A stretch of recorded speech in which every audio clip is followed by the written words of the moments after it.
sincerely hope to invite you again in a future stream to explore these topics in much greater depth, Sheikh.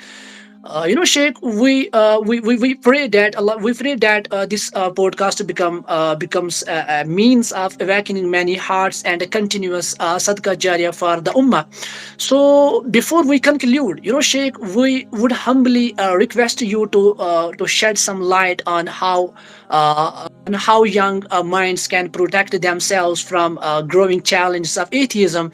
So, what intellectual, spiritual, and practical steps should they adopt? Additionally, could you please recommend some essential books, both for understanding atheism and critically, understanding atheism critically, and for strengthening faith and conviction for students who wish to build a solid and a balanced foundation, Sheikh?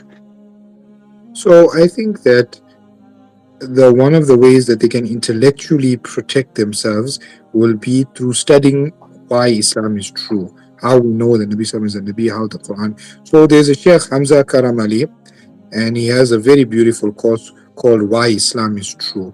And this course is very extensive. It protects the mind against skepticism and atheism, and explains to a person exactly why Islam is true, and Islam, it does not conflict with science. And it basically, for the lay person, it's just perfect. For it's also in a nice video format. There is a book as well, Why Islam is True book, that I have of his, but the course itself can be accessed online, and it's 20 modules, and after each one there's questions. I think this is the perfect thing for every person who wants to start his journey towards combating atheism, is to do the Why Islam is True course.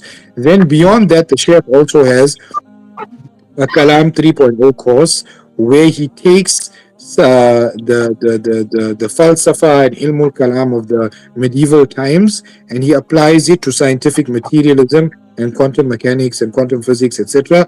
And that's also very beneficial, but that's for higher level students. So intellectually, we need to study why Islam is true, and we need to reach that level where we have no doubt, we are 100% sure, and we can prove to any atheist that Islam is true. And that is done by studying the different proofs for Islam. That's very important. That's the first step. Once a person is like solid in that, then he can move on to now learning about atheism. One of the best books for this is the book called The Divine Reality by Sheikh Hamza Zotzis. It's available on the Sapiens website, I think. The Divine Reality. That's a very comprehensive book. It deals with all of these topics, from morality to contingency to the Kalam argument. If you do Hamza Karamali's Why Islam is True and you read this Divine Reality, inshallah, you will be like, you'll be able to take on 99% of atheists. Now, those who want to go a little bit deeper than this, that is now obviously they will have to reach out to someone who's a specialist, and maybe they can see where this person can go. But the course Why Islam is True and the book The Divine Reality is very, very comprehensive, and I think that will be a good foundation for any student. Then obviously we said spiritually they have to be reading the adhkar, their faraid, etc. They have to protect themselves, and they must be connected to some person who is well grounded in the dini sciences.